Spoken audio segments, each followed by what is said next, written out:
Good morning, ladies and gentlemen, and welcome back to the channel. My name is llBonkll, and today we're going to be covering everything a new Tenno needs to know before they jump into arbitrations, a kind of midway point between the normal gameplay of Warframe and the true end game. Also, how you're able to acquire some of the most powerful mods in the game, known as galvanized mods. So, let me explain how I'll be splitting this video up. The first section will be the base mechanics of the mode, including how to unlock, what kind of missions, any modifiers, and finally the new enemy type that you'll encounter during your journey into arbitration. The second part of the video will be explaining rewards. Basically, what can you actually obtain from running these Arbies? And are they worth it? Short answer, 100% they're worth it. And finally, the last section of the video, I'll give you guys a few tips from someone who has spent plenty of time in arbitration as a little jump to your capability before you hop in for the first time.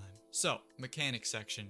What is an arbitration and how do you gain access? Well, first you're going to have to complete the entire star chart. Similar to Steel Path, I know, every single node. The only exception nodes are going to be Jordis Golem, Mutalist Alad V, and the Zealoid Prelate on Deimos. If you don't know which nodes you have remaining, you can actually head into the Arbiters of Hexus section, the leaders of this game mode, and talk to the arbitration representative. Once you've completed all of the nodes, a new game mode will appear in your alert section. This game mode is the arbitration. These RBs will only ever be mission nodes that are endless, such as survival, interception, infested salvage, disruption, excavation, defense, or finally defection. The minimum level possible for an arbitration is level 60 enemies base, and maximum base level is 80. That's why I call this a semi-midpoint. It's more difficult than the normal star chart, especially when you get into the more detailed stuff of the mode, but still nowhere near as difficult as Steel Path can truly become. You do have to be a level 30 frame, just like Swordies, to launch an arbitration.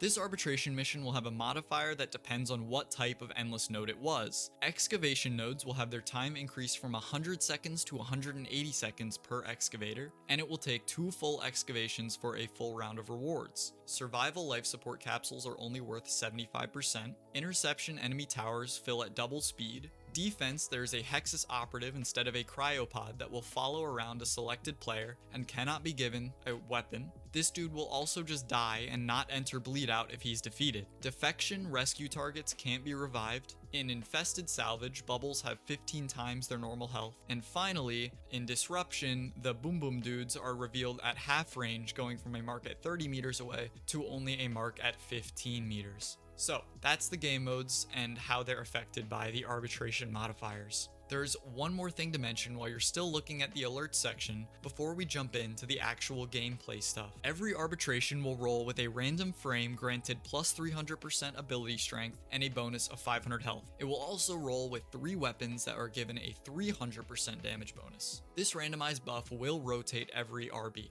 The same bonuses to these weapons and frames will apply across normal and prime variants. Okay, you're ready to click the button and head in for the first time.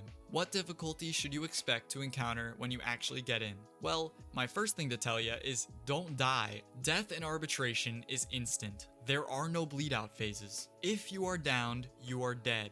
Kinda. We'll get into that later. There are a few things to mention about that no bleed out phase as well. Any frame ability that requires a bleed out phase to begin a revive mechanic will not work, like Inaros' passive or Sevagoth's passive. But abilities that trigger before the technical bleed out phase will still work, such as Wukong's Immortality or Korra's Venari Bodyguard. Pets will die instantly too, by the way, like the Hexus operative or your frames. If you do die, there is one way back. As on death, your body will appear as a survival tower, and your team will have to collect 5 total of something called a resurgence token.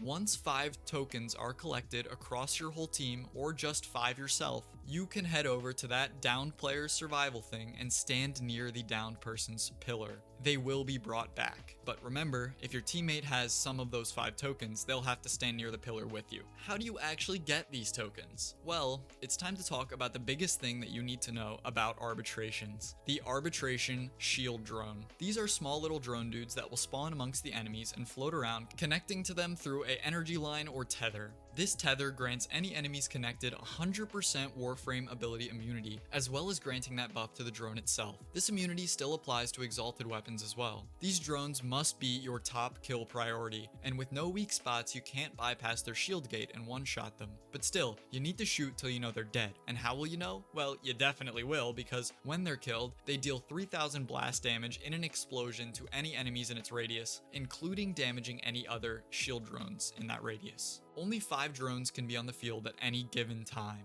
These drones will be the enemy that drops resurgence tokens when defeated, and these tokens aren't affected by something like vacuum, so make sure you actually walk over and pick them up. They will appear similar to index things. As you battle through the enemies and drones, you'll notice a new drop known as Vitus Essence. This is a special currency of this game mode and is used in the honor shop, but I'll get more into what this drop is used for in the rewards area of this video. Just keep in mind that is what that weird symbol drop is that you are seeing as you play Arbitrations. And that's the end of section 1, how you actually unlock the game mode and how it functions when you're in the game mode, with all the modifiers and the new enemy type and everything like that. How you res, you got it, you're ready to go in. But what items are you actually going to get from spending your time in Arby? Well, a whole shit ton of top tier rewards. First, let's look into the actual round rewards, as all Arbies are infinite as I mentioned before. This is going to be a insanely big list over the next minute or two of me just listing a bunch of shit, and I'll put an image up on screen that has all the exact percents of the drop rates, but just get ready, it's a big list. First of all, in Cycle A, you can obtain 900 Endo, an Air Sculpture, a Saw Sculpture, a Valana Sculpture, 3 Vitus Essence, Arcane Bodyguard, Arcane Pistolier, Arcane Tanker, Adaptation, Aerodynamic, Combat Discipline, and finally an Aura Forma Blueprint. Cycle B includes 1200 Endo, a Piv Sculpture, a Via Sculpture, 3 Vitus, Arcane Blade Charger, Arcane Bodyguard, Arcane Primary Charger, Adaptation, Combat Discipline, Shepherd, and an Aura Forma Blueprint. Finally, the C cycle has 1500 Endo, an Orda Sculpture, 3 Vitus, Arcane Pistolier, Arcane Primary Charger, Arcane Tanker, Seeding Step Amphira Blueprint, Aura Forma Blueprint, Combat Discipline, Melee Guidance, Swift Momentum. And that's it, a lot of stuff being thrown at you right there. So let me just point out a few of the biggest things that you should look out for. Literally all of it. These rewards are full of not only Endo for mods beyond what you'll need ever if you get lucky, but also plenty of very good auras and arcanes. The biggest thing to take away is that Arbitrations are the Endo game mode. The pure amount of drops that are either straight up Endo or Iton sculptures, you will be swimming in mod upgrades if you run consistent Arbies. The auras and the formas and the arcanes, they're all incredibly good rewards too, but this mode is the Endo mode. Those aren't the only rewards possible from an arbitration. Those little drops called Vitus Essence are how you will actually get your hands on some of the best mods in the game. It's time to head over to the Arbitration Honors Shop. Head to the Hexus room. If you don't know how to find it, you can just go to your little syndicate thing on your ship and hit visit. It's very easy. And talk to the guy on the left. Here is the shop to end all shops and where you spend that essence. I'm about to shoot off another whole big list and I'll show it on screen again, so get ready. These are all the obtainable items from using Vitus Essence. Vitus Emblem, Vitus Illumina, Iton Amber Star Blueprint, Arby Statue, Scars of Arbitration Sigil, Sharpshooter Mod, Cautious Shot Mod, Power Donation Aura, Vigorous Swap Mod, Rolling Guard Mod, one of the best in the game, Preparation Mod,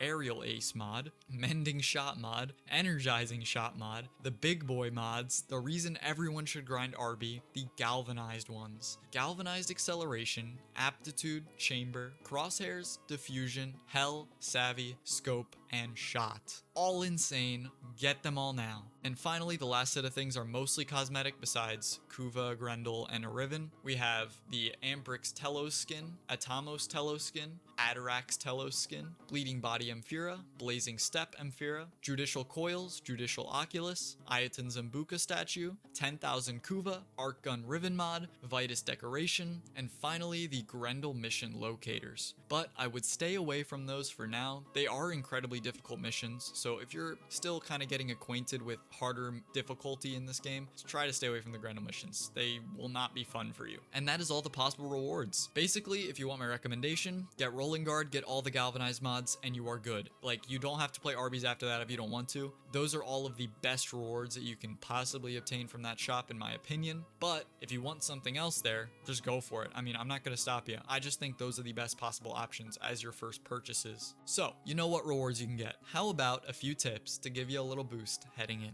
First of all, I would recommend a punch-through weapon, as this will give a huge advantage when it comes to taking out the arbitration drones. I love using something like my Tenant Arca Plasmor in Arby's as a great punch-through weapon that can take out the drone when I'm not even trying to. An explosive glaive is also a great option for Arby's, especially with volatile quick return applied. The next thing I want to say is don't always pick the buffed frame or weapons. A good frame built for survivability is unmatched within Arby's, and using a weaker frame just because the game is telling you it's slightly stronger for this time period will most likely hurt you in the long run. Please ask your team how long. I cannot stress this enough. As soon as you get into a mission, ask your team how long they're staying.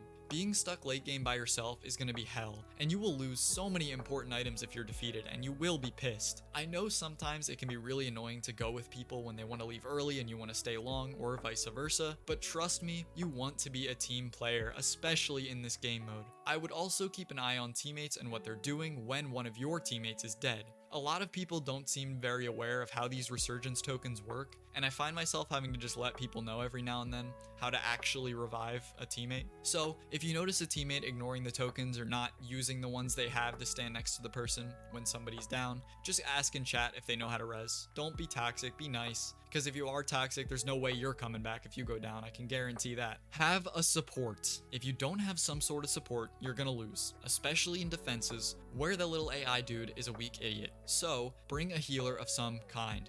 100% Wisp, probably the best because, you know, it's Wisp. The next tip is actually a defense tip too. As this AI will follow around one of you, you need to tell your team that. You can group together in an area where there's like one entrance and the AI will follow you in. That's the great thing about these RB defenses. You choose where the best spot on the map to hold is. So don't be afraid to communicate to your team that he will be following you as a group. Another one of those things that I'm pretty certain that most people aren't really aware of because I never really have a team that tries to lead him into an area. Okay, the last tip I will give you. Remember this, guys. Listen for grenades. They are your biggest enemy in Arby's and they cause the most deaths. They will one-shot your tanky frame if you're too close. Listen for the beeping sound effect, and if you hear it, run for your damn life or like rolling guard or something. Just don't get hit. That's the big idea. And that's all the tips that I have for you guys. The last thing I want to mention very quickly on the end, a little tag, is that there are a few frames that are going to perform better in Arby's in comparison to others. And these frames are ones like Rhino, Neja, Revenant, Wisp, and Xaku, of course. The reason you'd want to go with at least the first 4 of those is because they're tank frames. You won't die. You can focus on killing the drones and stuff and not have to worry about your health bar pretty much. For Xaku though, he's just the best frame in the game. So who cares?